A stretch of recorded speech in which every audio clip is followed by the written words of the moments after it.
Казвам се Нели Стоянова и съм председател на земеделска кооперация Възраждане в село Паскалево в община Добричка.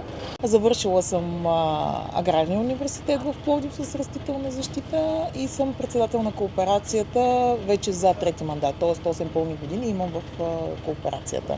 А от колко години се занимавате с земеделие? Аз с земеделие се занимавам вече 20 на години. 2005 завърших и откакто съм завършила се занимаваме дали в търговията, дали в практиката се занимавам с земеделие. Колко декара обработвате? Кооперацията обработва 10 000 декара земя, които са събрани в 3 землища. Всичко е много компактно и лесно за обработка. Кои са землищата освен Паскалево? Освен Паскалево, в Добрич землище и околните са Росеново, в Стефан Караджа имаме по някой друг декар. Колко члена е кооперацията? Кооперацията работим 12 човека, от които 5 са основните механизатори, нали, счетоводство си имаме, механик си имаме и така.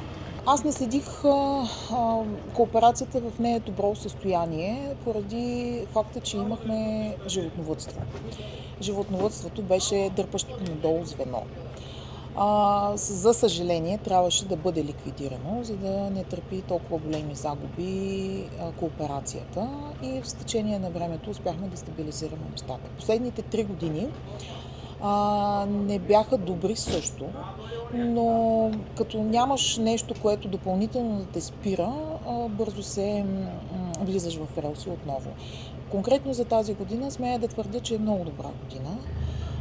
Всичко стана на време, дъждовете ни паднаха, имахме влага нормална през зимата, всичко презимува много добре и смея да твърдя, че регистрираме рекордни добиви за кооперацията като цяло в момента, като средни.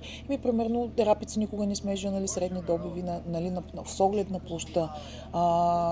Средни добиви от порядъка на 420 кг. От 3000 да кажем Рапица? Не, в случая Рапицата ни тая година беше 1000 декара. Аз долу-горе ги съобразявам нещата спрямо чисто като си идва оборот, чисто организационно. Имайте в предвид, че както казват равна Добруджа, но въпреки това ние имаме 30% от земята ни е в тръпове и в баири. Това също трябва да се съобразява. Женим по 850 кг пшеница, което е много добре, да. Така че смея да твърдя, очакваме, за разлика от други колеги, мен ме достраша да намаля драстично царевицата и реално имаме по 2500 декара царевица и слънчоглед, което също, както виждате, смятам, че ще се представят много добре, ако няма някакви допълнителни катаклизми. С реализацията какво е положението? Ето сега, примерно Рапицата. Това е много щекотлива тема, защото повече или по-малко пазара е монополен. И ние сме, както коментираме, особено в моментите, когато сме бесни, коментираме, че ние работим за търговците и пазарът е в ръцете на купувачите.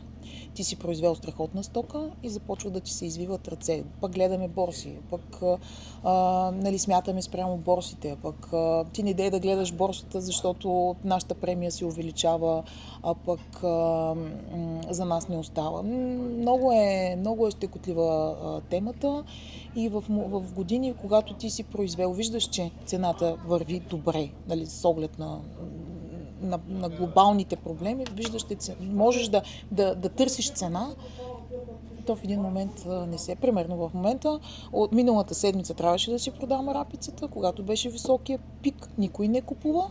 В момента тръгна да пада, пак никой не купува. Дори и да искам да я продам, никой няма да ми даде цена за в момента. А Рапицата ни е много добра. Чиста и с много високо масло.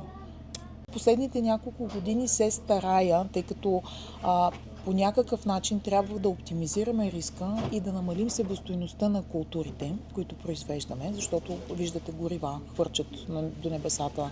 Туровите за мен лично са неоправдано високи. Не може пшеницата да ми е 200 евро, а тура да започва от 500 евро. Това е световна конюнктура, безспорно е така, но аз не мога да я променя. Тоест нещото, което мога да направя, е да се постарая намаля себестойността по един или по друг начин. И откакто сме стартирали, от това, което съм видяла и в практиката си в предишните работни места, започнахме да използваме частични покривни култури. Започнахме да използваме течни торове, които са с нисък биоред, но пък и доста добре усвояем азот.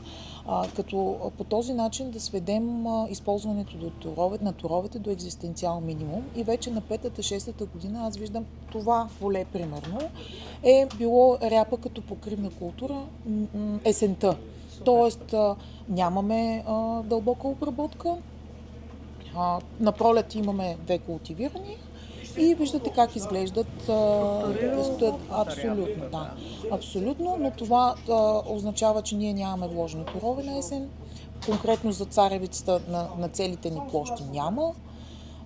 И по този начин се опитваме да оптимизираме, нали, разходите през нафтата, през по-малкото работни часове, съответно през торове.